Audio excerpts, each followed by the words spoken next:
Thank you. Welcome everybody to day 2 of the Shift Yourself workshop.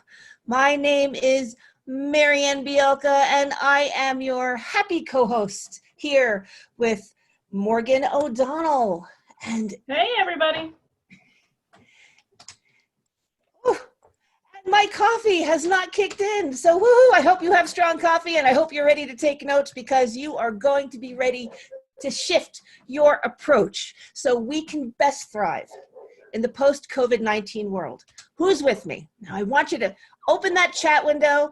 I want you to type in, I'm with you, because I want to know that you're here and you are present and you are excited to be shifting. Woohoo! Oh, this is great. You may have heard me say this in the last session yesterday, but it bears repeating. Okay. What do I mean when I say a post-COVID-19 world? Do I mean we have to wait until all traces of this global pandemic are erased and everything goes back to normal? No. Really, there is no going back, but here's a secret. In 2019, before COVID-19, there was no going back either. There was no going back to 2018. In 2018, there was no going back to 2017. And today, there's no going back to the time where we had a different handle on what to expect. So if you look at it that way, as different as 2020 is, 2020 is really no different in that regard.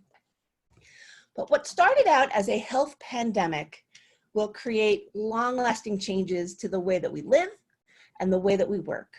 And there are a lot of opinions as to how we got here and how to reopen safely and where we go from here. And there's a lot of conflict about that right now all over the world. But that's not why we're here. We're here because of the thing I hope we can all agree on. The world as we know it, or as we knew it, has tilted. And whether you plan to stay isolated as much as you can right now, or you're ready to embrace reopening, no matter where you are on that spectrum, I believe our motives are the same. I believe most Americans just want what is good for our communities, our families, and our country. So whatever we thought that future held for us, we're wrong. In our businesses, our careers, our families, we made plans based on our experiences and our expectations, but we can't predict everything.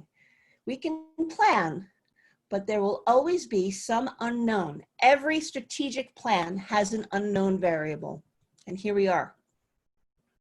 But those of us who observe and can take stock, react calmly and intentfully, will have the advantage.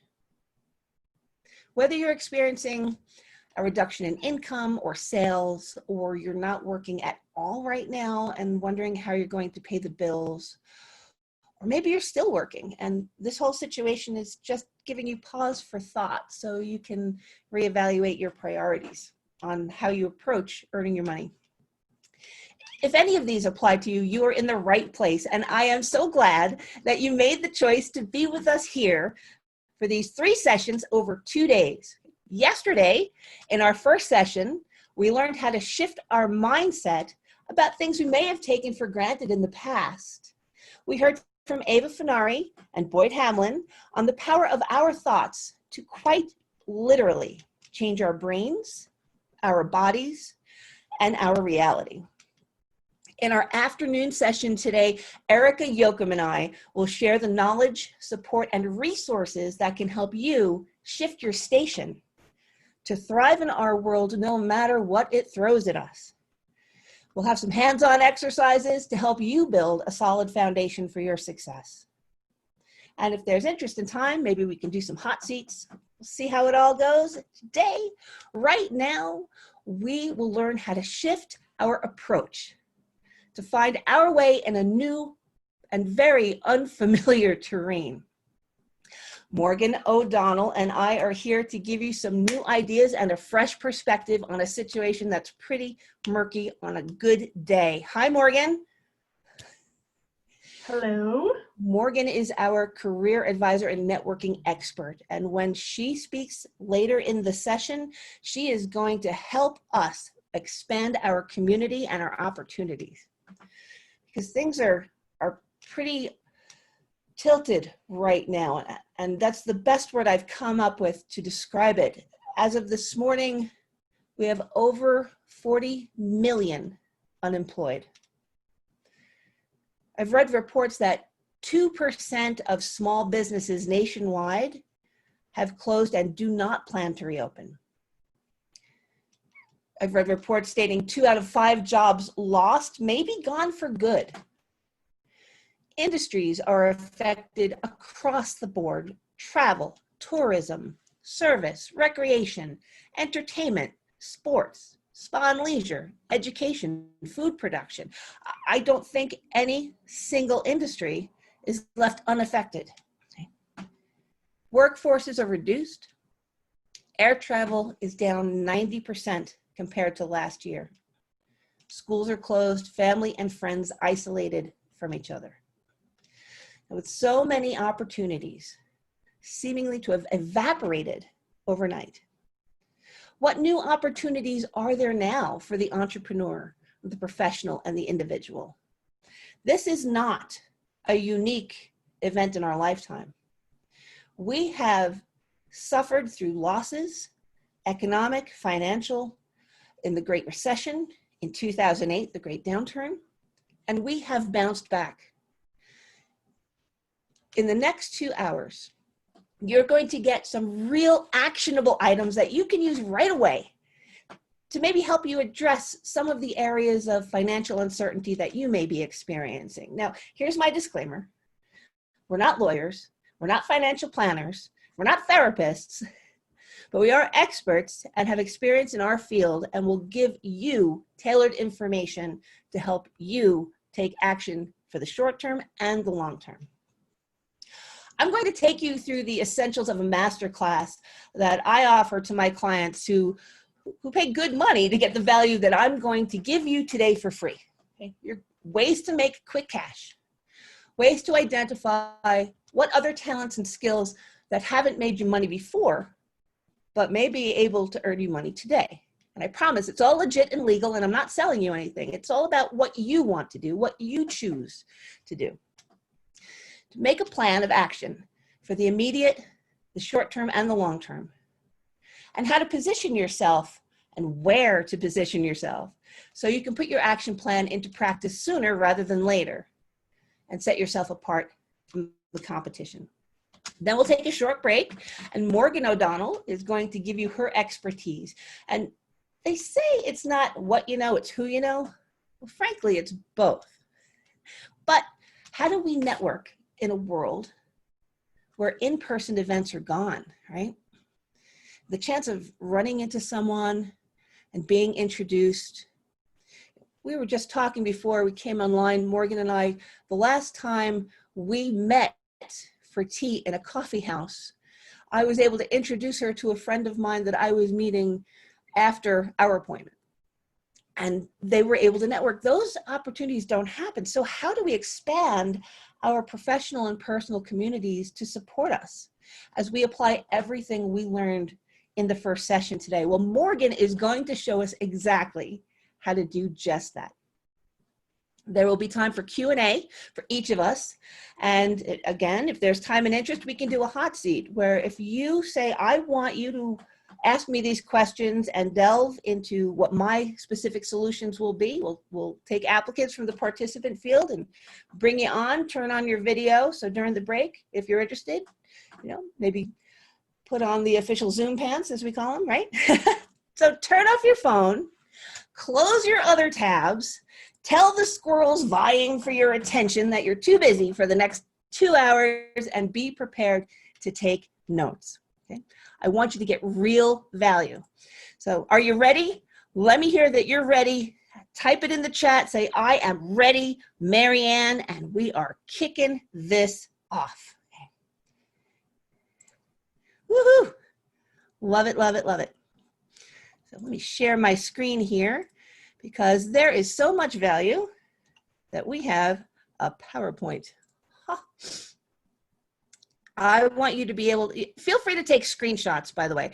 There's nothing that I'm sharing here that I think is, well, it is proprietary. I would hope you wouldn't give it away for free to others, but I want you to have this as we talk about how to shift your payday strategy. Shrinking industries. Once COVID-19 hit, industries that really saw their revenue and income dry up almost immediately. And these may be some of the industries that you have worked in or that you rely on for your income, include import, export, travel, tourism, sporting events, conventions, anything for a large gathering of people. But think also of the trickle down effect of all of the promotional items that are printed for conventions, all of the fan items for sporting events, tourist gadgets. Think of all of the catering that is done at the concession stands or the buffets that would happen at in-person events. All of the paper products that go to support dining, to support the restrooms, the signage. There are so many ancillary industries impacted as well. Spa and luxury. Okay, I haven't had a haircut and I don't even want to tell you how long, but I'm adapting. We got to shift and do what we have to do. Fashion and high-end clothing. When we don't have anyone to go impress, I'm not going to drop those high dollars on fashion and clothing. Concerts. I'm thinking back to my last concert with such nostalgia. Healthcare. Now this may surprise you. Why in this world would healthcare be shrinking? Well, people, you and I, are putting off elective surgeries, surgeries that were not life dependent. And the professional doctor's offices are seeing a reduced number of patients who don't want to go in and risk it. The anesthesiologists don't have as much call. The radiologists don't have as much work. So we are seeing a shrink in the healthcare industry as well, even as the ICU and the emergency rooms. And let's face it, strokes don't go away. Cancer doesn't go away. But these others, where it's elective, they're greatly diminished. Any service industry, film and theater, comedy, these are shrinking. Okay? But what's growing? Growing industries in our COVID-19 world, there's a lot of technology that is boosting. So if you have an interest in technology or you're tech savvy, even if you're not trained in tech, don't fret, because I'm going to show you how to get trained in tech without spending a lot of money. Apologize about that. Augmented reality, VR, robotics, data analytics. We have so much information and so few insights from that information. There's a big call for people who can understand how to tease out actionable insights from data. Virtual meetings, tech support. Okay?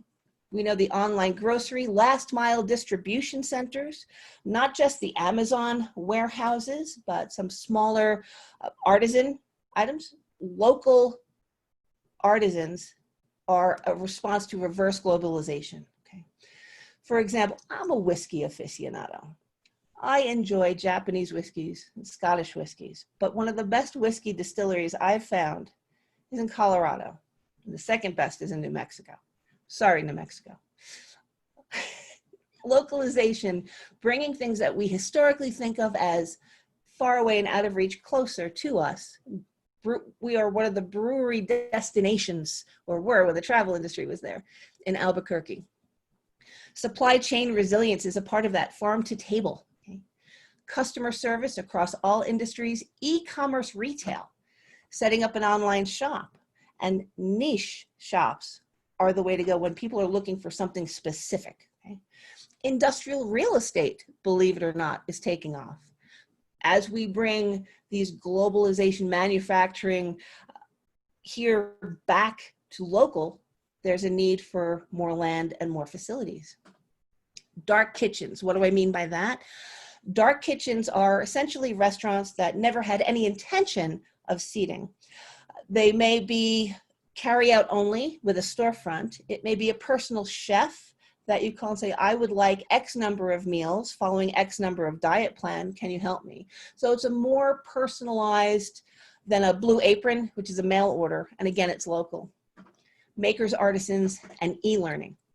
These are all growing industries with new opportunities in the COVID world. Okay. So 3 key takeaways from here that you're going to get cash.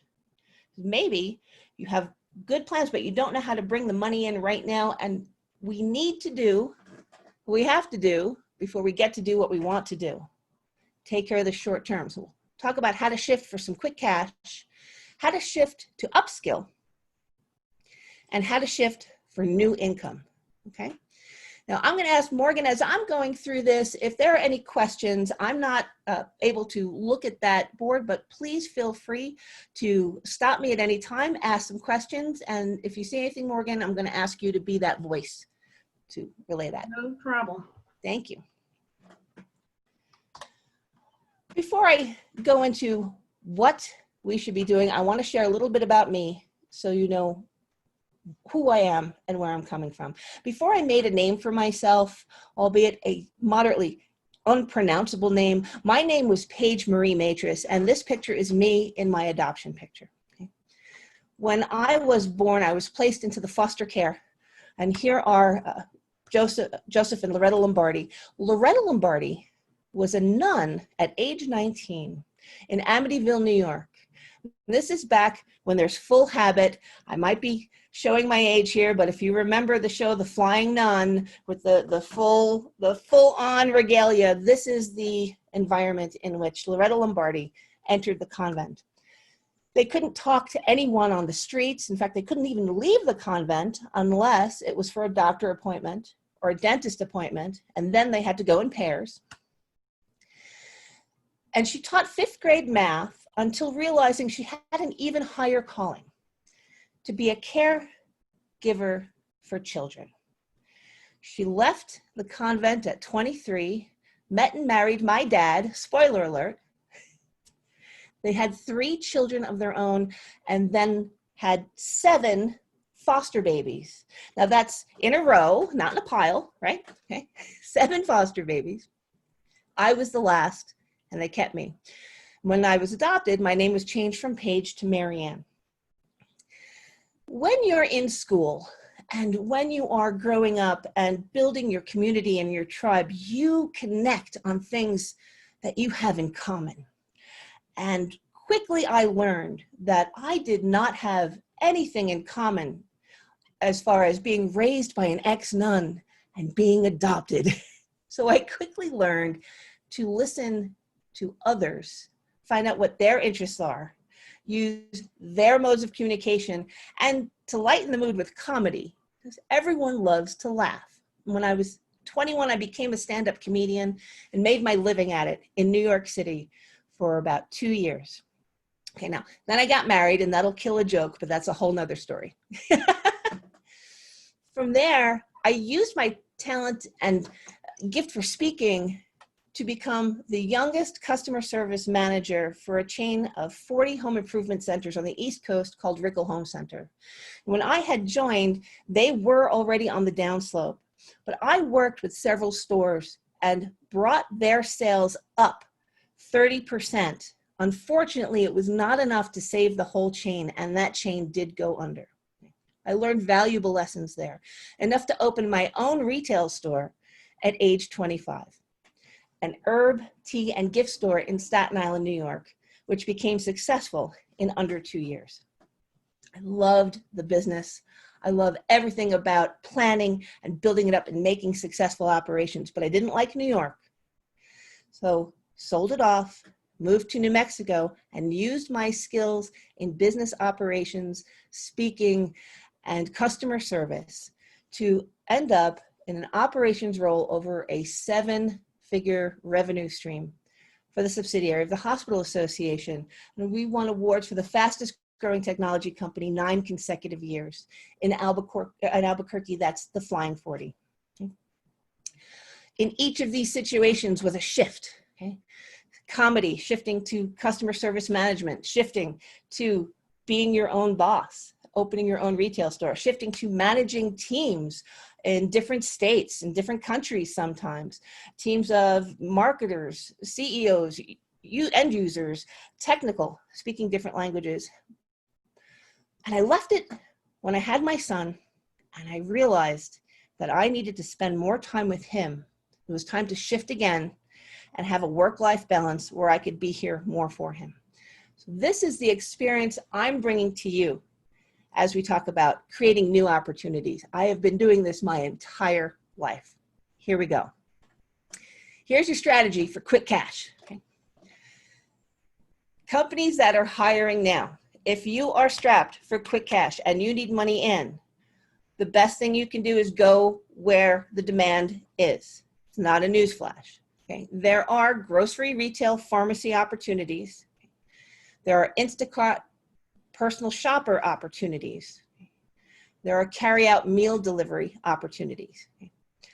After this chat is done, in the chat window, I will put a link to a sheet that has resources for clicking the links on how to get more information on every opportunity we talk about today across all categories. These are not affiliate links either. I don't get a dime from it. This is all just for you. But not only bringing in quick cash, do me a favor, cut your damn expenses. Every single organization that is financially successful has not one person, but teams of people looking at their finances and their budget and their expenses every single day. I want you to check your credit cards and cut out anything that is a recurring automatic payment. And I want you to be aware and make it manually, because convenience quickly becomes, I forgot that this was slowly sucking away money from me. Okay? I want you to create a budget and a spreadsheet. I want you to look at it every day and be honest. If you're spending $3, $4, $5 here and there, but it's not a monthly recurring bill, put it in there. Once you have your budget and your expenses in the forefront of your attention, which is a key strategy, again, for successful businesses everywhere, you then make better decisions on where to spend it and have a better idea of how long you will be solvent and what other opportunities you can follow. Okay? Quick cash, getting money in the door. I want to talk a moment for shifting your strategy to upskill. And you'll notice that I do sprinkle in some pictures here of my son Quinn, as he is involved in all of these different shifts as well. Why would you want to upskill? Maybe you want to expand your existing skill set. Maybe you want to go a little deeper and add on some ancillary skills to offer for your business, for your clients, or for a prospective employer. You want to stand out from the competition. You want to have as much to offer as possible. Okay? Maybe it's time for a new direction. Maybe you're done being in the retail, even though we have to do what we have to do to bring money in short term. I'm not suggesting you stay there. I'm suggesting you need to do what you need to do to survive right now. And don't discount that because you think you're better than it. Again, 40 million are unemployed right now, and there is a very high, fierce competition for resources right now, okay? So if it's time for a new direction, maybe you wanna, I don't wanna go out there, I wanna learn web design. I wanna learn how to be a master Excel spreadsheet person, okay? And again, fierce competition, how do you upskill? If you're not going for a degree, you can always go for a certification. It will show that you're keeping up to date on new industry developments. It demonstrates a commitment to lifelong learning, and that is a trait that not everyone shares. Some people think, okay, I'm done. I don't need to know anymore. This will carry me through. And quickly, as the world changes around them, as we've seen, the skills that were learned in 1 year aren't as valuable in the next year.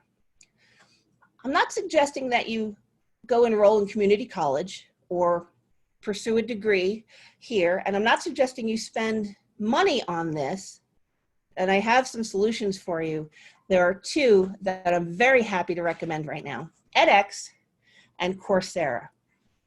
And what I'd actually like to do is take you to that website and walk you through a little bit of edX. Again, I'm not affiliated with any of these. I get no kickback, but what each of these sites do is bring course material, remote learning, often self-paced, sometimes structured on a schedule, from MIT, from Harvard, from Ivy League schools, from Microsoft, from Amazon Web Services. And they allow you, in many cases, to audit the course and to learn. And if you would like a certification, then is when you spend the money. The certification that would go to prove that you have been through the course, but you are not required to do that. So bear with me and let me pull down the, okay, here's edX, right? It's edX.org. And I wanted to just kind of dive in and show you what this looks like here for courses programs. And I did a research on free programs. And as you can see, there are so many different options here. Cash flow analysis, on X-ray free lasers, English for journalists, if writing is something that you would like to go for to help you bring in cash. We'll talk about that option in a minute. All of these different math for students. Let's look at the partners. These are the organizations that are offering. These are accredited universities. So if you go through the course and you say, I have a certificate from Dartmouth College in this specific field of expertise, that will set you apart from your competition. Okay? And it didn't take a lot of time. Many of these courses are 1 week, 4 weeks, 6 weeks. Are you getting value from this? I hope, please say in the chat, is this something that you can use? I hope so. Okay. There's introductory, intermediate, and advanced. So even if you are skilled and adept, you have a background in financial planning, but you want to go a little bit further, look at the advanced courses that are there. So again, this one is edX.org, and that will help you, I hope, upskill without breaking the bank, which is the point here. So, yeah, let's go back to here. Oh, here, sorry. There we go. I gave you a free preview. Coursera offers the same type of content, but they don't have crossover from the universities or corporations that are offering it. So this is why I list both. If you don't find what you're doing at one, find it with the other. And of course, you know, researching TEDx and YouTube videos are great, but you can't list those on a resume or marketing for your business when you position yourself and go out for clients or seek contract work, which brings us to shifting your strategy for new income. Shifting for new income, I tell you, I will pay money for any single thing that Quinn colors. And when he was in 3rd grade, his school had a fundraiser, had every child in the class create greeting cards, put a set of greeting cards in an envelope, and at their annual fundraiser, gave any parent the opportunity to buy any child's pack of cards that they wanted to. Do you think any parent is leaving there without buying their own child's pack of cards for $5? No, it was brilliant, okay? So shift for a new income. What can you look at for new income? Side hustle. I listed this separately than quick cash. I don't think going out and delivering meals, door dashing restaurants to people is a side hustle per se. I think it's quick cash. Side hustle has a little bit more effort, intent, and can be pivoted to a longer term sustainable income for you. Gig or freelance work. Maybe your employer is not planning on bringing you back from furlough, but there are plenty of organizations and small businesses out there who need what you have to offer, can't afford to bring someone in full time, but can afford to pay on a project by project basis. This is where you're going to find a lot of opportunity, especially now. And being an independent contractor means instead of finding an employer to give you a paycheck week after week, this takes a little bit of work, okay? This takes a little hustle where you're finding someone who has an opportunity for you on a short or medium term basis. And there are full-time opportunities, there are part-time opportunities available. The difference is you are not on their payroll. When they pay you, you are responsible for paying your own taxes, for the Medicare, the Social Security, income taxes. But it also means that every expense that you have for your business in being an independent contractor is deductible. So don't look at this as saying, okay, I'm not going to make as much money, I'm not going to have as many benefits. There are ways to fill in the gaps for what you need as an independent contractor. So please consider it, especially now. We're in a gig economy. I want to give an example. I was offering hot seats strategy for people who found themselves without income, and this one belly dancer in Florida, Rena, we had a great conversation. And she obviously could not go out and belly dance anymore. There was no opportunity for that. There was very little that she could do right now. How could she get income? We talked about quick cash retail delivery. Is that a fit for you? And Rena said no. She's at home with elderly parents. She did not want to risk bringing anything home to them that would compromise their health. So this was not on the table for her. But we had explored the option first. Setting your boundaries for what you will and will not do is important. Okay? Rena is multilingual. She's in Miami. She'd never considered translation services or audiobooks. When I share this resource list with you, there are several companies there that hire project by project translation services. These can be for corporate documents. These can be for commercials. These can be for education seminars. There is so much opportunity out there if you are multilingual to offer that as a service that pays you on a weekly or monthly basis. Okay? Audiobooks, any sort of voice acting that is out there. And don't think of it as just the animated movies. Oh, you have to be famous. No, there is so much that requires content. There is more content created in a day than we can possibly consume.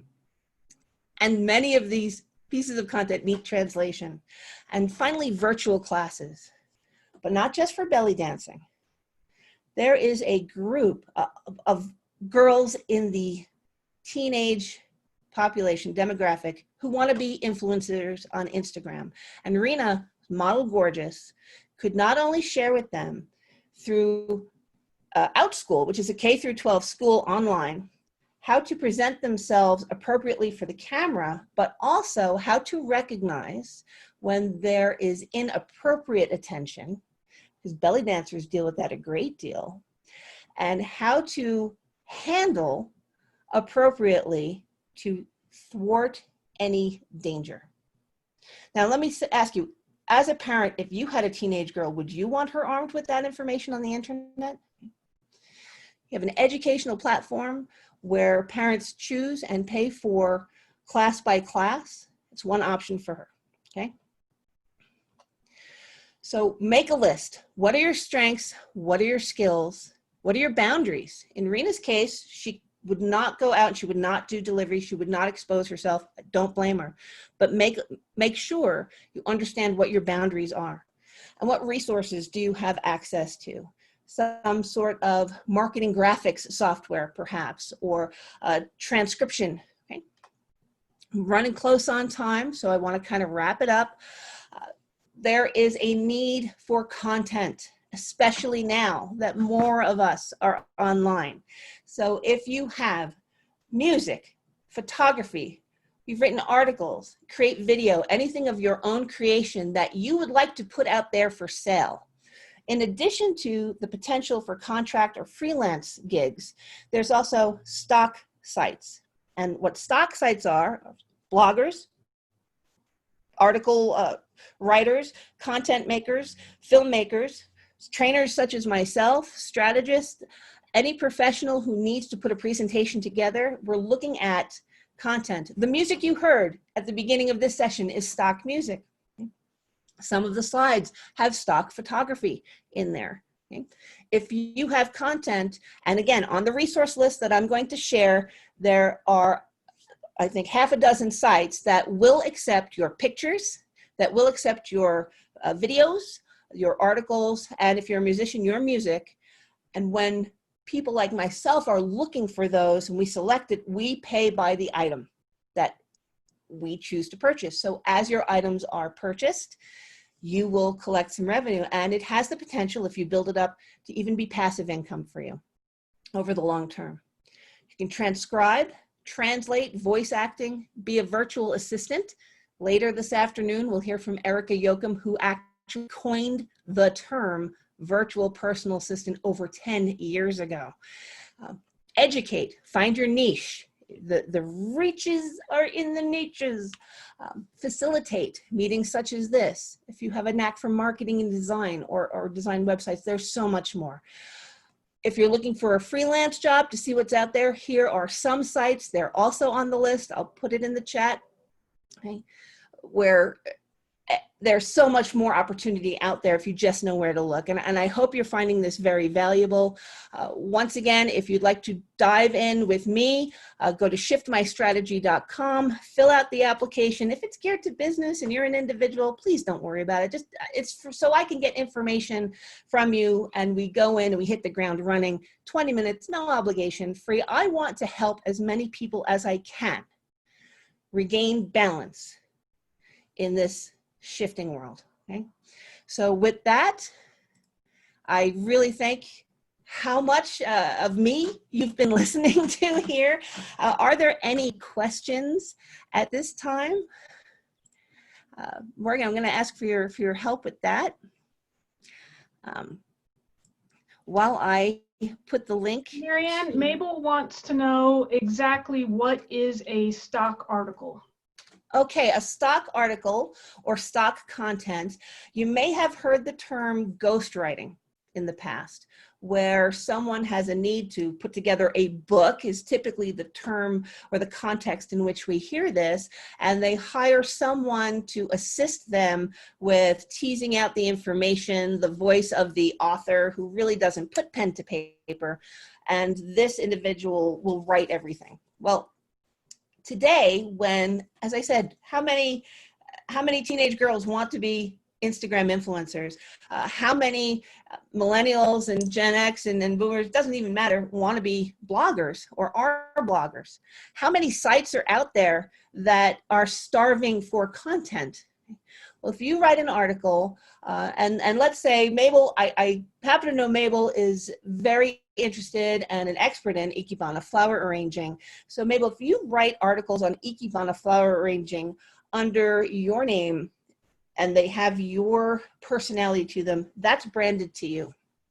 If you were to write generic articles about Ikebana flower arranging as an interest piece, a general interest piece, and post that on a site that specializes in offering stock content to aggregate news, to hobby sites, to magazines, those corporations, individuals, organizations will, when they find that article and it fits their need, say, I want this. And they can pay X number of dollars, and it's usually set by the site itself, not by the author, to have permission to reproduce it in a newsletter, or they can pay more money to have exclusive rights to it. So, and that's true of all stock photography, video articles. When the stock content is out there, if one person buys it, it doesn't go away. It's still there for others. That's why you see the same picture in so many articles repeated, or that same beach picture of crowded people when they were talking about East Coast and West Coast. And heck, I even saw that in landlocked New Mexico. I thought that was ridiculous. We don't have beaches. But it's why you'll see the same pictures for different content across different sites. Okay. Does that answer your question? Okay. Marianne, Boyd has a question on the slide with Fiverr, Freelancer. What was the next group on that slide? You know, I will have to take a quick look, but I do want to say every single company mentioned on the slides and 3 times more are on this handout that I've just put the link to. Shift Your Approach links. It's a bit.ly link. It's my personal one. I don't sell anybody's information, so don't worry if it's a tracking link. If that concerns you, I just see, hey, 10 people got it. I feel good that helped people. So I'm looking here, the Fiverr Freelance, Flex Jobs, and Upwork were the two others on there. Okay? Great. Muncie also has a question. Do you have any suggestions about portrait artists, what they can do? In the video, sorry, in the stock photography, there are character animations, there are pictures. I have seen some photographers set up shoots virtually, in that they're consulting with their client on how to set up the frame, where to position themselves, how to have light, and capturing the image virtually through their camera for them, working it with a little Photoshop, put a gleam in the eye, whiten the teeth a little bit, the typical standard photo retouching. For portrait artistry, off the top of my head, if you were to do something live, in a live situation, it might be fun in a social event, like a painting. Hey, this is what I'm doing. I have this person's picture pinned here, and I'm going to show you. I'm starting with the eyes. I'm not a portrait person, so forgive me when I get this wrong. I think I need your services. Well, here's the chin line. Here's what you can do for the hair. And if it's frizzy like Marianne's, then you want to do this. And if it's nicely kempt like Morgan's, then you can do this. And training in that way. Think about GoTo Meeting. Have you heard about GoTo Meeting? Okay, and I'm sorry, I'm running over a little bit. This is a farm, a sustainable farm that adopts and rescues and creates spaces for animals that had been abused, or actually they have 3 pigs that escaped from a meat packing plant on their own, like a slaughterhouse, and they were captured by the animal rescue and brought to the farm. The pigs escaped on their own to get to the farm. How do they make money now when they can't have visitors? They were charging people, or asking for donations to bring their llamas and their goats to a Zoom meeting like this, okay? And I had the opportunity to be part of GoTo Meeting. What happens is 20 minutes, they take you on a virtual tour, introduce you to the animals, give you some backstory. As a portrait artist, okay, take a little time and say, hey, you want to spice up your meeting? Everybody's meeting virtually. Corporate meetings were boring even before virtual meetings, right? Hey, let's jazz it up with a little portrait artistry. So we can take a spin on how you market what you do and where you're putting that skill in front of. Does that help? I hope. Great.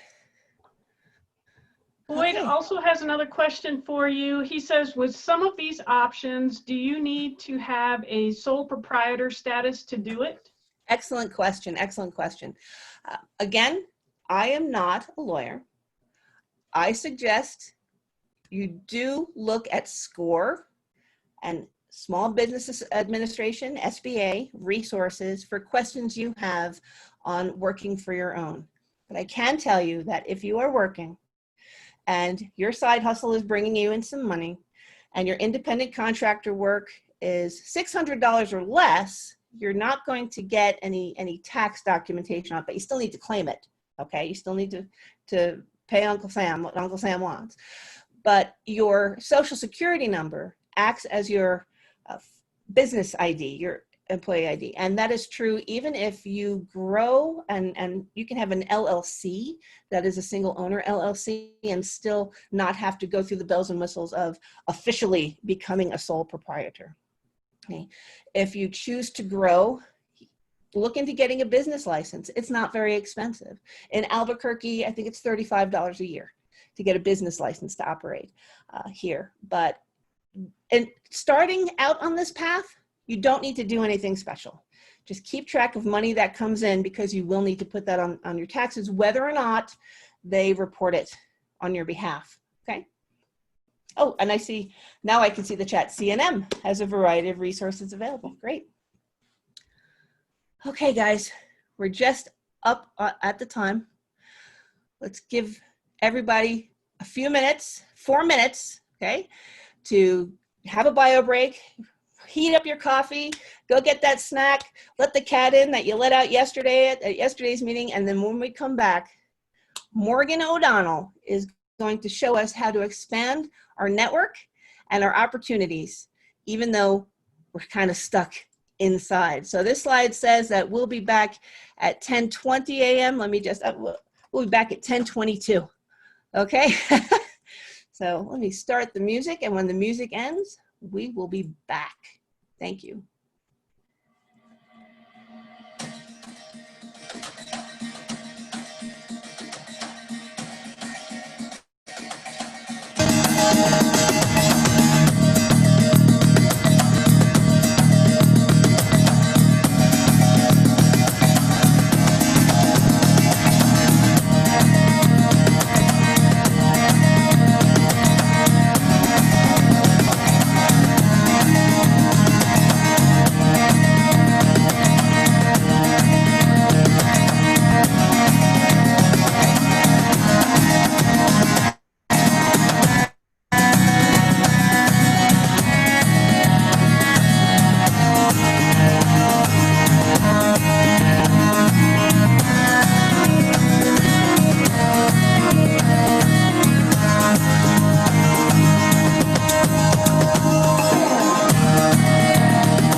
Hey, everybody, we are back.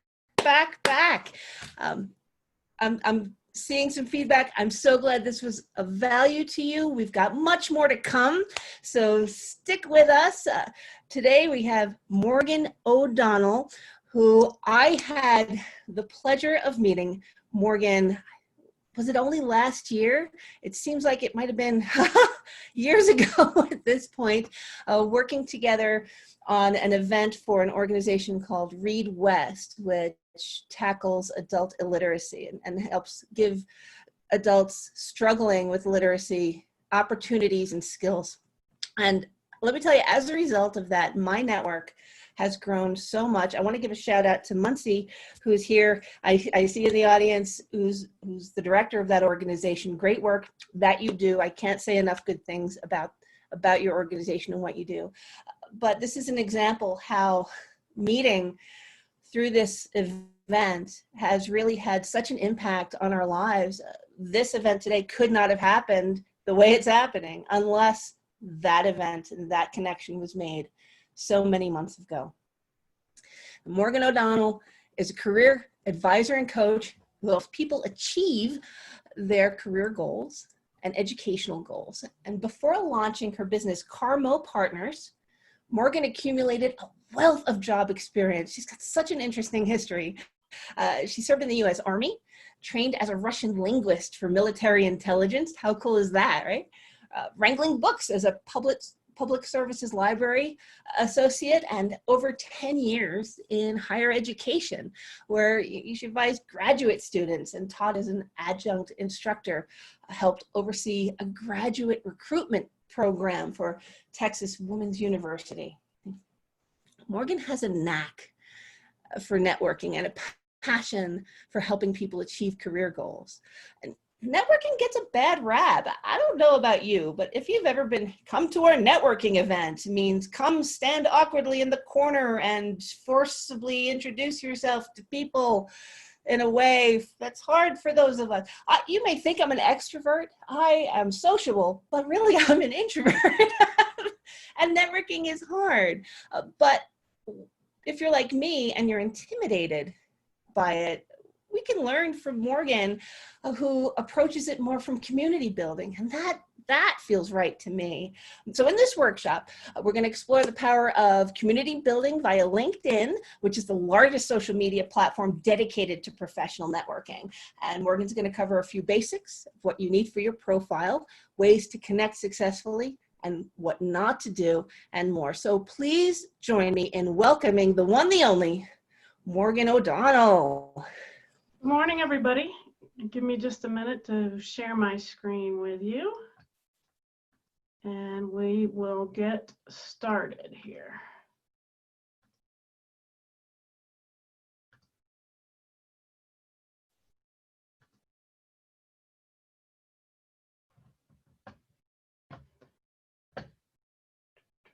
Okay, can everybody see that? Oh.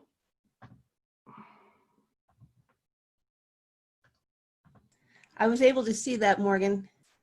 Okay. Now I can see the sand dunes. Okay, let me get that back up there.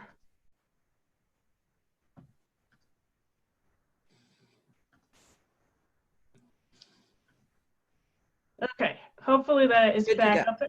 Good deal. All right. Well, thank you everybody for joining us this morning, and I am just so super excited that Marianne has put this together and that I've gotten an opportunity to be part of Shift Yourself. If you were here yesterday for yesterday's session with Ava and Boyd, you got some powerful, powerful ideas. For me, it really stuck with me about this idea of shifting our attitudes and overcoming negative self-talk, as well as how we deal with imposter syndrome, because I think all of us deal with imposter syndrome at different times. And so they really gave us a lot of focused information about steps that we can take as individuals to start that shift. And I think that is so important. But along with that, I want to remind you, as Marianne was talking about, the power of our community. And I think now more than ever, we need our communities. We need our networks. And this is important whether you've lost your job, like we're talking about this morning, if you're thinking about starting a side hustle, if you want to be an entrepreneur or start a business, and honestly, just to keep us motivated, because I know interacting with these fabulous people as part of Shift Yourself, and the different people that I interact with both here locally and around the United States. These are the people that inspire me and keep me going. So I think this building your network and building your community is just so critical. And, you know, like we talked about, okay, that's great, Morgan, right? I want to strengthen my community, but how am I supposed to do that when I am stuck in my home office / closet, right? Well, my answer, of course, is LinkedIn, because I like to think of LinkedIn as similar to the field of dreams. I believe that if you engage and interact with people, then they will connect with you and you will start building your community.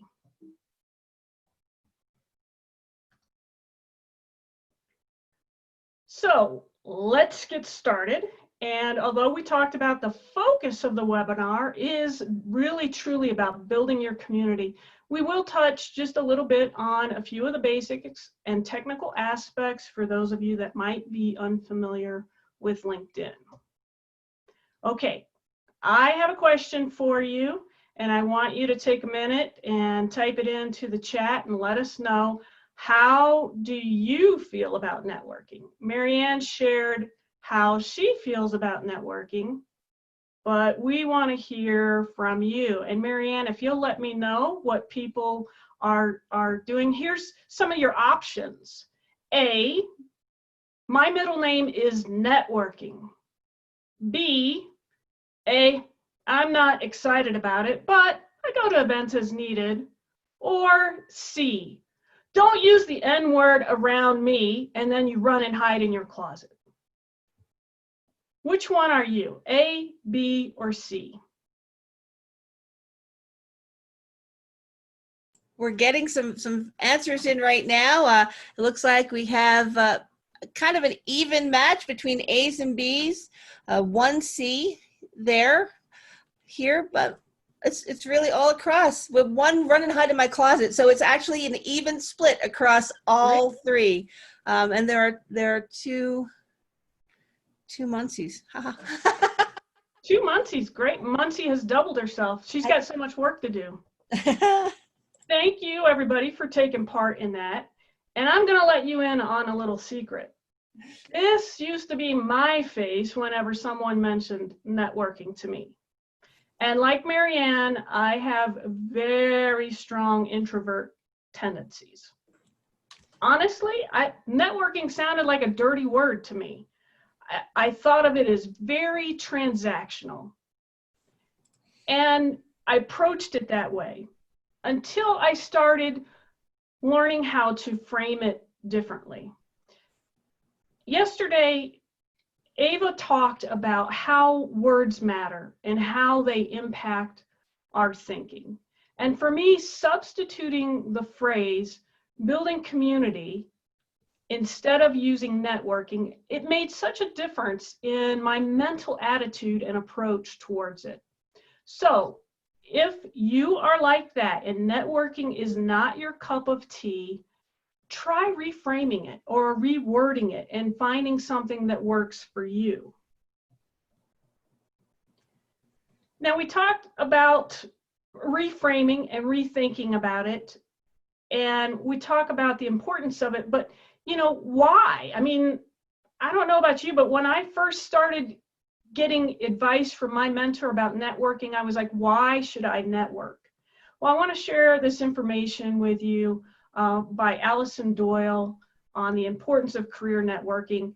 And she cited this information. 61% of professionals agree that regular online interaction with their professional network can lead the way into possible job opportunities. And 35% of surveyed professionals say that a casual conversation on LinkedIn messaging has led to a new opportunity. So keep those in mind as we go on. And I also want to share with you Dee Poku Spalding. She happens to be a social entrepreneur, and she is a former international marketing specialist for Paramount Pictures. She said that networking is the lifeblood of an entrepreneur, and that she can name countless friends and colleagues who met their investors or sourced clients at conferences, or who found their business partners and made new hires through industry parties. And one last story, just yesterday on LinkedIn, I was watching a video clip of Simon Sinek, and you might have heard of him. He's the author of Start With Why. And he was talking about tribes and the importance of tribes and how we trust and rely on our tribes. And in this story, which I'm paraphrasing, his example was, let's say you're from California and you go to visit New York, and you're a tourist and you're going through New York, and you bump into somebody else while you're there that's from California, and you're like, wow, yay, another Californian. You know, you immediately start identifying with them, and they make a recommendation about a restaurant you should visit, and you take that recommendation because they're part of your tribe. They're from California. You recognize them. Even though, right, a native New Yorker probably has much better insight in the quality of restaurants, but we recognize our tribes. And so that's what we're doing essentially when we are networking. We are building our tribes, and we rely on our tribes for those recommendations. Whether we're looking to hire, I reach out to my tribe. Who should I hire for this? If I'm looking for a plumber to fix something, right? We reach out to our tribes, our trusted people. So that's why you want to build your community, or, you know, the N-word network. But with all that said, you're wondering why you should care about LinkedIn. I mean, it's just another social media platform, right? There are a zillion social media platforms out there now, and I swear to you, there's a new one that pops up every day. Well, there are a few reasons you might want to think about LinkedIn. First of all, as Marianne mentioned, LinkedIn is specifically created to be a professional social media site, whereas the other platforms, and like I said, there's a ton of them, Twitter, Facebook, Instagram, all of these, that's not their main goal. Like in this example, Facebook was originally geared to be more about family and friends, right? Although I really think they're trying to take over everything right now, but please don't tell Mark that. And if I disappear, you know why. But LinkedIn is a place for professionals to meet and share information. And as you can see, it has over 660 million members. 40% of monthly active users actually use LinkedIn daily, and it is the most used social media platform amongst the Fortune 500. 61 million LinkedIn users are senior level influencers, and 40 million are in decision-making positions. So what does that mean? That means if you're looking for a job, your odds are better that you will be able to find and connect with someone who is making the hiring decision or could influence that decision. If you're out there looking for a side hustle, if you own your own business and you're wanting to connect with new clients, this is the place that you can do that.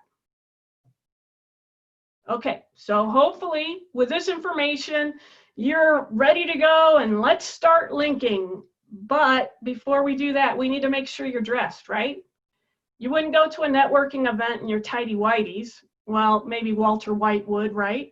But LinkedIn is the same. And, you know, even today, right? I put on my sweater and I brushed my teeth, and I even exchanged my hiking pants for real slacks this morning. So let's get your basic LinkedIn outfit set up. And by that, I mean your profile photo, headline, and summary.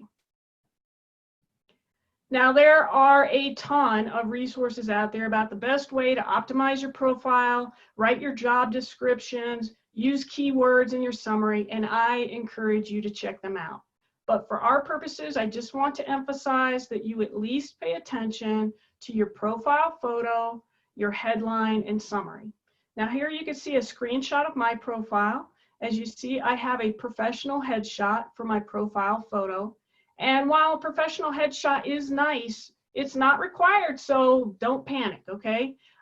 You can find another photo of yourself, preferably one that you like. I know a lot of us women tend to be hesitant about the photos that we have. Pick out a photo that you like, crop out the rest, and you can use that. Next, you're gonna see my headline. I personally list 2 different job titles. I also let people know about my experience in higher education. You could list your job title in your company, or you'll see some people that actually use the headline to get super specific about their mission. So for example, one I saw recently said, I translate innovative ideas into meaningful action for universities, nonprofits, and businesses. And then at the bottom of the screen, you're going to see the beginning of my summary section. And the summary section is your chance to talk about yourself and share information that maybe doesn't fit into your job sections. You might have also noticed that in my summary, I encourage people to let me know why they want to connect. And lastly, up at the very top, you'll notice that I have also included a background image. Now, while this is not a deal breaker in any way, it does provide you another way to quickly convey additional information about yourself, because we know visual images can transmit information so much quicker than written. So those are just your basics to get you started. Now here is an example of someone who is not fully dressed. They don't have a profile photo, and I've masked their job title to protect them. But what I really wanted you to see is what a difference it makes by not having a profile photo combined with no background image. It doesn't encourage people to want to connect because it doesn't seem like there's a real person behind it. Here are a few additional examples. This is from my network page, and this is where LinkedIn is making recommendations to me about who I should connect with. In this particular case, it's because we all either attended and or worked at the University of North Texas. You can see that almost everyone on here has a profile photo. A couple of them even have some background images. And you'll notice some use their job title as their headline, while others like Mary Beth and Austin do it a little bit differently. And again, there's no hard and fast rules. It's up to you and what you're trying to accomplish here on LinkedIn. All right, so now that you're properly dressed and you're ready to get out there and start linking, or as I like to think of it, developing your community, let's talk about connecting. In my experience, there are some good ways and some not so good ways to connect. Let's start with the not so good ways. Don't use LinkedIn as a dating site. While I am sure there are some who don't mind, I can tell you that there are many, many women on LinkedIn who have complained because of interactions like this. You could see that I received a connection request from a man I didn't know. We don't have any mutual connections. We weren't in any groups together. And because I'm both curious and cautious, I responded to his request with a message asking him, what inspired him to want to connect. And as you could see, he replied talking about my profile photo, how I looked, his desire to find a wife, and asking about my personal information. That's a big fat note for me, folks. I won't connect with someone like this. I'm on here as a professional. I did not accept his request to connect. And in fact, I blocked him so that he can no longer follow my activity or request to connect again.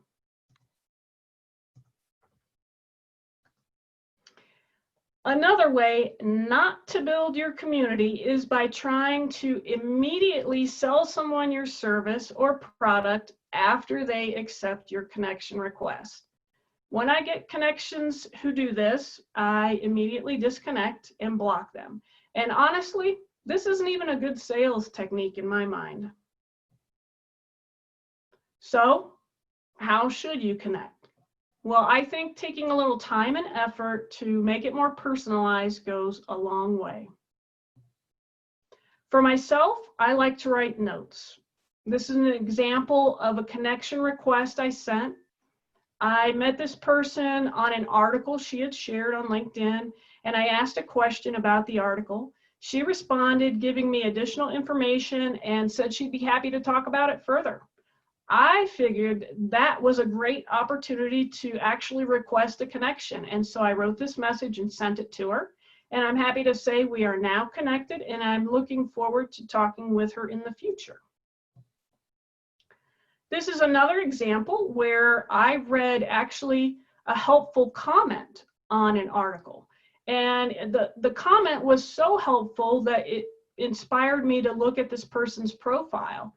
And when I saw that she said she had a deadpan sense of humor, I knew that was somebody I had to have in my network, right? So I sent her this note. And this is the perfect time to remind you that we all communicate differently. And it's the same on LinkedIn. It's the same on any online platform. We have different communication styles. After the woman in my last example accepted my request to connect, she responded with her own message. And basically, she asked what I wanted. It was very polite, but it was clear she thought I was out there trying to get her as a career coaching client. And nothing could have been further from the truth. I honestly just wanted to have another light-humored person in my world. But, maybe that day she had had several sales pitches. Maybe what I wrote just sounded cheesy to her. But at least I had the opportunity to clarify it with my reply, and we got it all straightened out, and now she is a regular connection of mine. Okay, so I want to take a minute and talk about the technical aspect of connecting for those of you that might not be as familiar with LinkedIn. If you find a person that you want to connect with, click on their name so that you can see their full profile. This will also give you the chance to learn a little bit more about them and tailor your request. So here you can see that LinkedIn has recommended that I connect with Samantha Sengel, most likely because we have a number of mutual connections. So if I want to connect with her, I'm going to hit the connect button. When I do that, this box will pop up and it shows me that I can customize my connection. So I'm going to click add a note.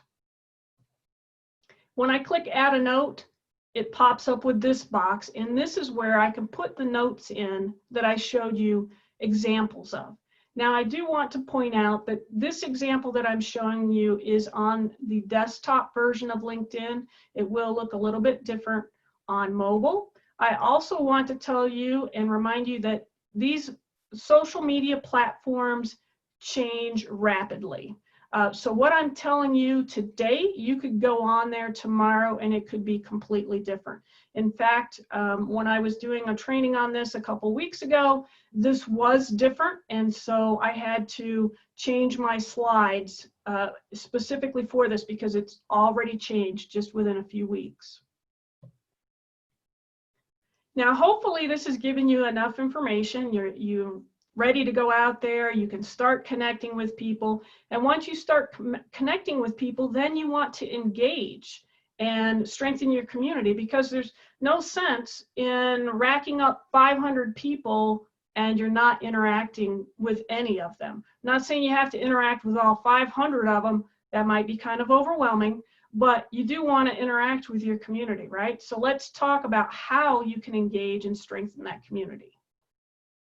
Here are a variety of things you can do to build your community. And I mean, there's way more than this, but these are a few ideas really to get you started. So share some articles or resources from your field. You're the expert in your field.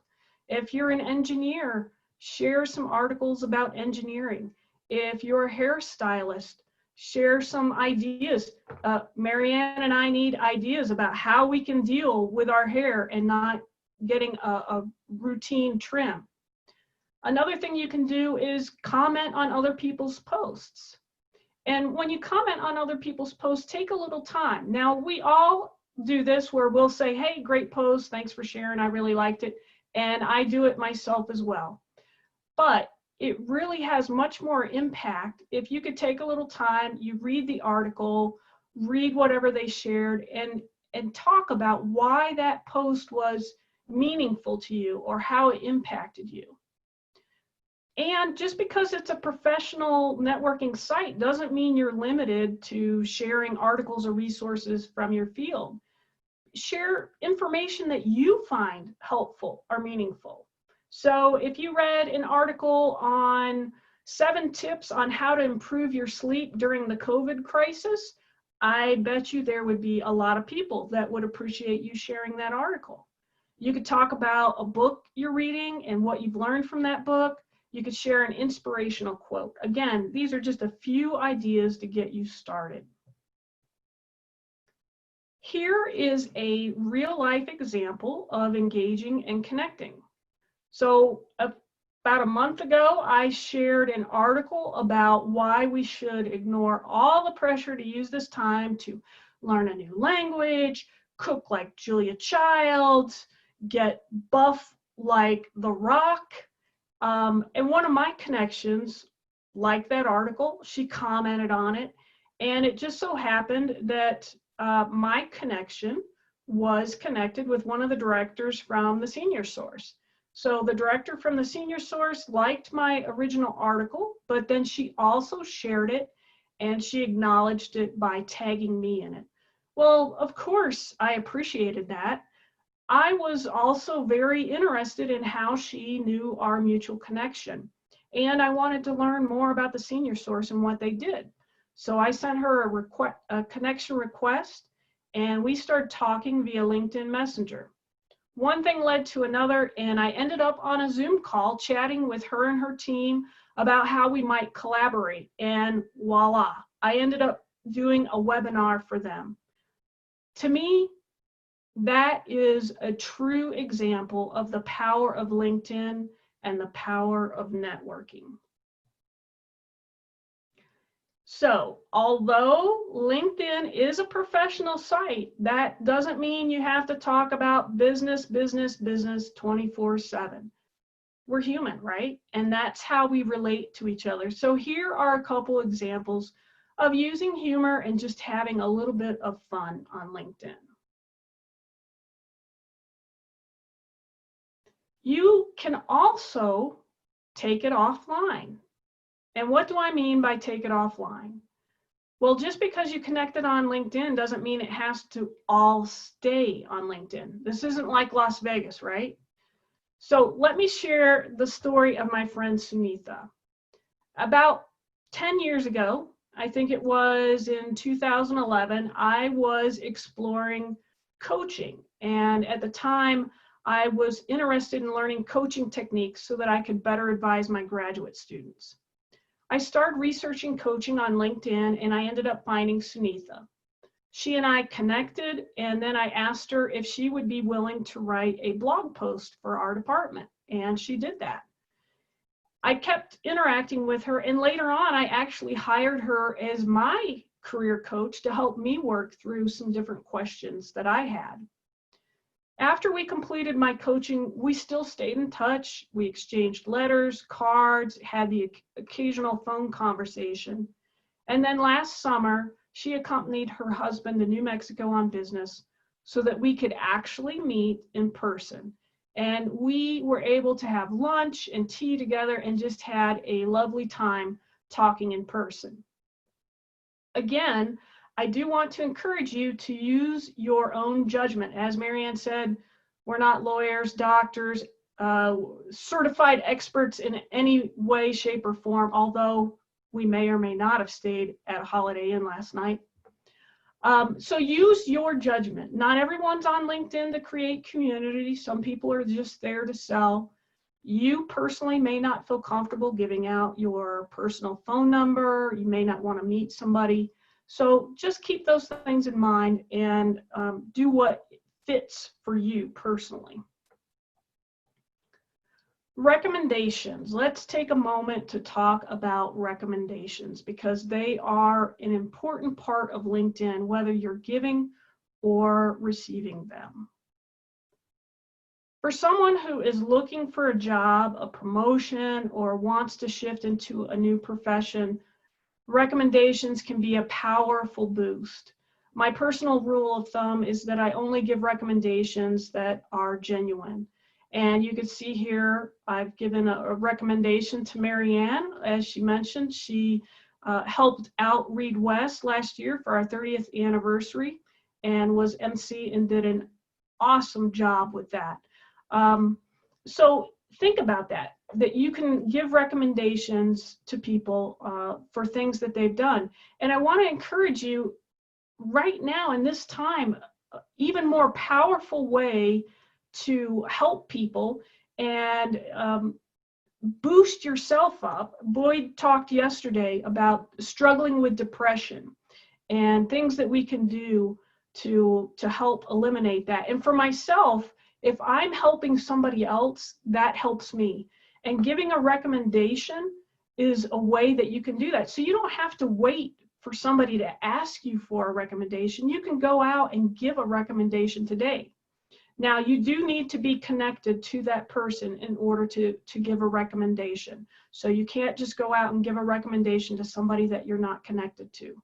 But definitely keep that in mind and think about that. It's super powerful, a wonderful way to help people out during this time. And on the other side of it, you'll want to ask for recommendations because they'll lend credibility to your LinkedIn profile. So you can ask for them from former supervisors or coworkers. But if you don't want to ask for them from supervisors or coworkers, you're not limited to that. If you volunteered at a nonprofit or other organization, you can ask one of the staff members to give you a recommendation. One of the best times to ask for a recommendation is in the moment. Right after I did the webinar for the senior source, Julie sent me a thank you email. When I replied to that email, I asked her if she would write a recommendation for me. And so it's right there, you know, when you've got those positive feelings going. So keep that in mind when you're asking for your recommendations. I just want to touch briefly on groups and companies. Again, we could really spend a couple hours talking about LinkedIn. We don't have a couple hours, so we're just going to touch briefly on a couple of these areas for you. While groups aren't quite as robust as they were a few years ago, they could still be a good way to interact with others in your profession or learn about a new industry. When I was in higher education, I belonged to several groups, including one that was specifically for advisors. There were many times I reached out to the group for ideas on how to deal with different advising challenges that I had encountered. And more recently, as Marianne mentioned, I volunteer with Read West Adult Literacy Program. And when I started volunteering with them, I joined some different literacy groups on LinkedIn, again, to get additional information and resources. Some groups are super active and they have lots of useful information and you can contact with other people in those groups. Some groups are not nearly as helpful. So I do encourage you to do a little research, go in there, be willing to test out groups. If it's not beneficial, you can always leave. Company pages are another helpful tool, especially for research. So this is a screenshot of Pearson, which is an education company that provides resources for online education. Online education is obviously one of the areas that is hiring still, and I specifically picked Pearson because I had noticed they were still posting job descriptions up there. So you can see here, there are 32 employees who live in the Albuquerque, Santa Fe metro area. So if there was a job that you were interested in, you could potentially reach out to these people to learn more. And I've used this myself in the past when I've been applying for jobs. I've gone onto the company page, been able to research some people, alumni or people that I might be connected with, and ask them for help on finding out who I should address my cover letter to. Okay, we're getting close to wrapping it up, and I want to encourage you to invest some time in building your LinkedIn community. But, and here's the caveat, don't stress about it. I know there are some people out there that say you need to be on LinkedIn every day. There's others that say you have to post several times a day or comment on at least 5 posts and do 1 video every week. I want to say to find what works for you, what fits in your life. I don't know about you, but I don't need any additional stress in my life right now. I'm pretty sure you don't either. So find what works for you. Here are a few final thoughts I'd like to leave you with. Again, spend just a little time on your profile. There could be somebody out there that's looking for the job role that you want to fill or the services that you're providing. Make sure that you're prepared for that. Expand your horizons. Connect with new people outside of your normal sphere. I think you will be pleasantly surprised by the amazing people out there. Use LinkedIn for research. Keep in mind, LinkedIn is not the end-all be-all. It's just one more tool in your toolkit. And remember to have a little fun while you're on there. And in keeping with that last recommendation, I thought I'd share this LinkedIn parody I created one year for April Fool's Day. Now, I did this after seeing some of the bloated titles and exaggerated responsibilities that people sometimes list on their profiles. I think at the time, everyone was a ninja of marketing or rock star programmer, or my all-time favorite, business startup Jedi master. That's got to be the best one. Okay, this is where I share my contact info. If you want to go out and start building your network and would like to connect with me on LinkedIn, here's how you can find me. Just don't forget the note. If you're interested in attending my next webinar, coming soon to a computer near you, you can go to my website and save your seat. And now I would like to hear from you and what are your questions and thoughts that you have. Morgan, thank you so very much. That was so chock full of information. I'm going to ask if you have any questions for Morgan, please just put them right in the chat. I'm going through here.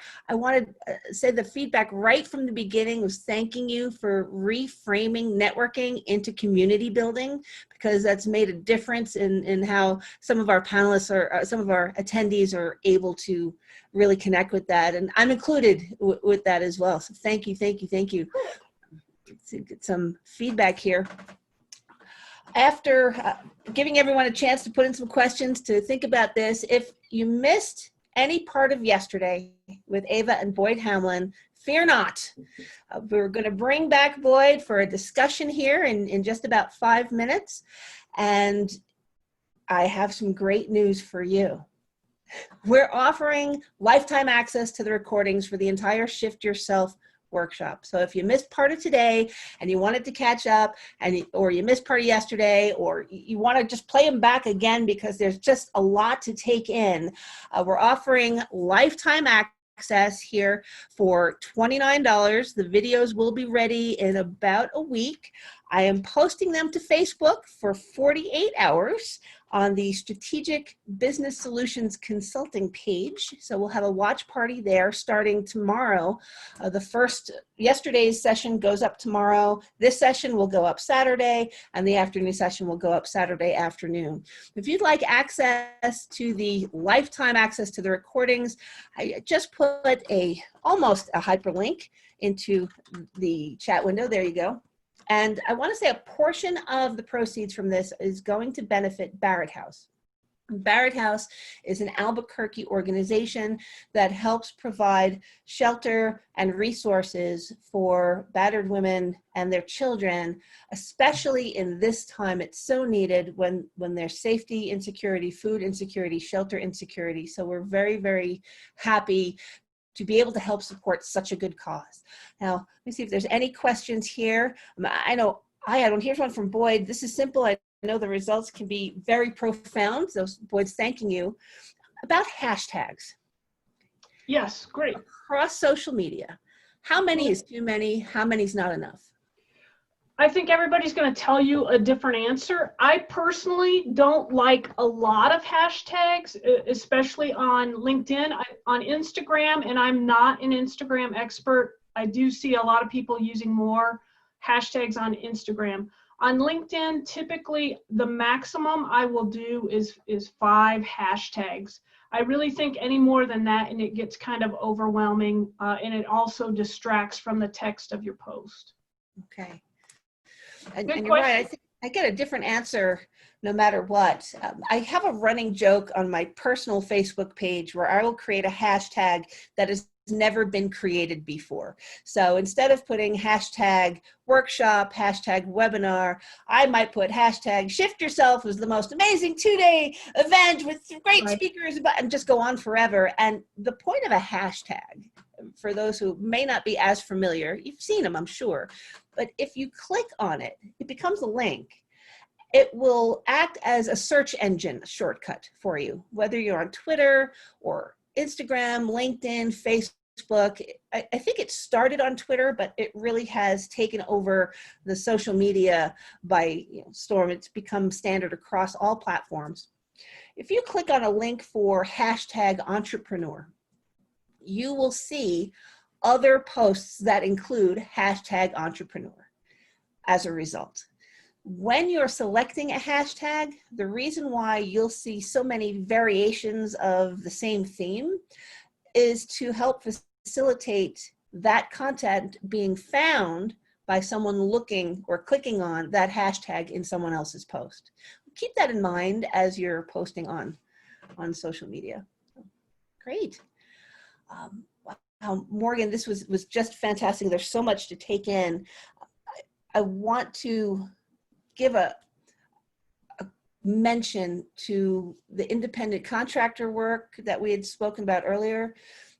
They're going to go out and look at your social media profile in the process of deciding whether or not to hire you. And I think this is true for gig work, for part-time work, for full-time work. We're seeing in the news where people who are employed by large organizations happen to behave badly on social media. Okay, it gets attention, and suddenly that's not how we want our organization represented, so let's sever this relationship. What are some good tips to be mindful of, things to keep off of social media, and not just LinkedIn? What do you suggest?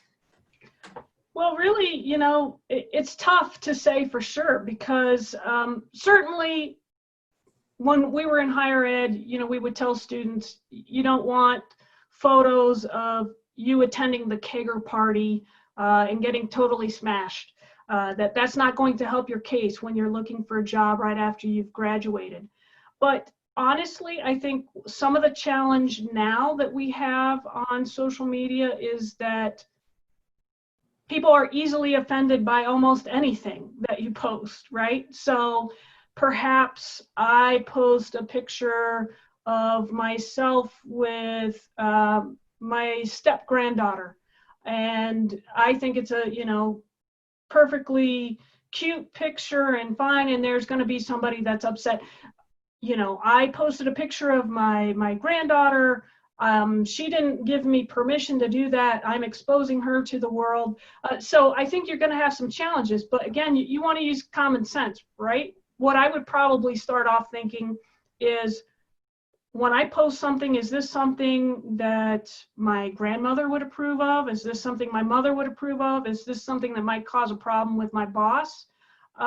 Not to say that you shouldn't share some things, but certainly on different platforms, they give you different options to restrict things. So if you're on Facebook and you're posting your pictures of being out and partying and having a good time, and you don't want potential employers or potential clients to see that, then I encourage people to lock down your profiles, to restrict who has access to things. Now, again, that's not a guarantee, right? Because we all have phones, so even though your profile is locked down, somebody takes a screenshot, they use their phone to take a shot, it can still get out there. Just be aware of that. Great, great. I see Boyd has mentioned unsplash.com, a free photo place. Absolutely, you know, Boyd, that is on the list, I guess, of resources for submitting stock photography. I left Unsplash off because they're free, because they don't have a royalty. But you're absolutely right. If you're seeking it, that's my go-to. That's absolutely my go-to. Here, using or creating content using stock photography for a platform like Instagram is pretty common. There are tools out there that can help you if you want to make marketing material, but I really find, your mileage may vary, that if there's a personal picture that I put up there, when I share updates on myself and my son, whom I refer to as by his first initial Q, instead of by his full name. And his last name is not the same as my last name. So I feel like I am protecting his identity somewhat, even if it's shared out. I make sure that he's okay with it before I do. And he's a ham, like his mom. And so that works. When you're sharing any picture with other people in it, especially those in your professional network or personal network, make sure they're okay with the picture and the content that you're sharing. What do you suggest if someone posts something or refers to you in a way that does have a conflict or could reflect poorly? Or maybe they decided they're triggered by whatever post and they are just having a Tourette's outburst in your comment section. How do you suggest handling something like that? I think the best thing, if you get comments where it becomes a conflict there, again, you know, reach out to the person and ask them if you can take it offline. A lot of times, simply listening to whatever the thing is, and you'll find this particularly in customer service, it's a very similar type thing. Listening to the issue and taking offline just diffuses a bunch of the problems with it. It's not necessarily going to end everything, but it gives you that opportunity. And you, by taking it offline, it's no longer out there generating views and stuff. If somebody has tagged you, I definitely encourage you to reach out and say, hey, I prefer not to be tagged, or I prefer my photo not be shown. And I think that's something that we're going to see continuing discussion about, right? Because we see almost everybody has a phone nowadays, and it's possible you could end up being in a video that's posted on Facebook. So I think this is an ever-evolving conversation that we as a society are going to have to talk about, what we think about privacy, how we value privacy, and where we think these lines should be drawn. Great. Great. We have some feedback here from Celeste. She says, thank you so much. She came in a little later than she'd hoped to, but is looking forward to the posted recordings. Wonderful information today. Very, very helpful. So thank you, Celeste, for your feedback. As I said, we're shifting to, as speakers, we don't get to see your face. We don't get to see your reaction real time. We love when you're engaging in the comments, because that way we know we have met our goal in providing value and service to you, offering information that you can use immediately. So let me ask, you're at your keyboard, I'm raising my voice in case you stepped away to heat up your coffee. Come back to the keyboard if you stepped away. What is the biggest aha and takeaway that you received in today's session? Shift your approach. And while you're thinking about your takeaway, I want to give a plug out, because at 1:30 we're coming back for Shift Your Station, where you'll get to hear from Erica Yoakum. I hope Boyd and Morgan, you'll come back too for our discussion piece. We're going to give you the support and the knowledge and the resources that you need to either start your side hustle or transition your side hustle into a larger scale contractor work, or grow your existing business right now. Thank you. I've got a comment here. LinkedIn has always been a mystery to me. I'm thinking of shifting my use of that platform. And now this comment is from one of the two Muncies, whom, from what I understand, one of them is actually Cindy. So unless it says Cindy, I'm going to assume that's Muncie. Thank you. Thank you. The real Muncie. Thank you for clarifying. Thank you. Boyd, unmute. Let's come join in. Oh yeah, I just had a couple of questions. I've dabbled around in LinkedIn, but on the search, when it gives you that search bar and you click in there and it drops down a menu of people, groups, whatever else. How do I intentionally seek out those in my tribe, or the people that I want in my tribe? Well, Boyd, I guess I would start with, like, who do you want in your tribe? So I'll use myself as an example. Like, let's say that I'm hoping to put together a virtual career conference. And so I might want to connect with other career advisors, career coaches. So then I might go in there and type in career coaches. And then I could look at the people results that it gives me. I might also go in, if I just do the general search and I just say career coaches and I say show me all, then that will show up also some groups. So there might be some specific groups for career coaches that I could then join. There also are different companies that use career coaches and advisors. Right now, outplacement companies that provide services where large corporations like IBM or something are doing layoffs, they provide outplacement services and transition services. They use career coaches. So if I wanted to connect with some of them, I might see some of those companies listed when I type that career coach into the search bar. I hope that helps you. Oh yeah, that's really great. Fantastic, fantastic. Well, I know that I struggle sometimes in social media with the overshare, especially now when I'm struggling for social connection. I want to reach out, and there are private groups that you can be part of to, express my, passion for bad crochet. I'm very good at bad crochet. You might not know that about me, but that's not necessarily something people want to have in their news feed all the time. So I kind of keep those niched. What do you suggest for different platforms in joining groups? How do you contribute in a meaningful way? And what do you do if what are the flags that it's not really going to help you to be part of this group, I guess? Right. I think that's going to be for each individual person. Certainly there's a ton of groups on Facebook that you can join, and I am on some different Facebook groups myself. And typically for myself, I'll join a Facebook group and I'll be in there for a couple weeks. I'll kind of test it out, see how things are going. And it's true, the quality of groups can vary wildly. You can have two groups that have the same focus. So, for example, Marianne, you had talked about, one of the things that people could look at doing is writing as a side hustle or a freelance or something. There are a ton of writing groups in Facebook, and some of them are really helpful, and you have some excellent discussions about them.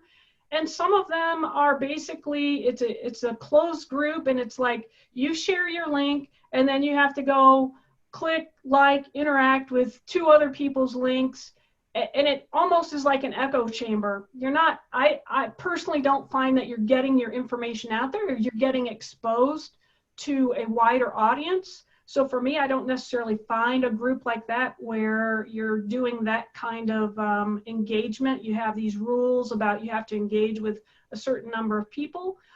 But certainly you don't want it to be a free-for-all, right? Hopefully there are at least one or two moderators in there so discussions don't get out of hand full of conflict and simply not helpful. But I honestly feel the best thing to do is go in, you kind of test it out, see how you feel, and see if it works for you personally.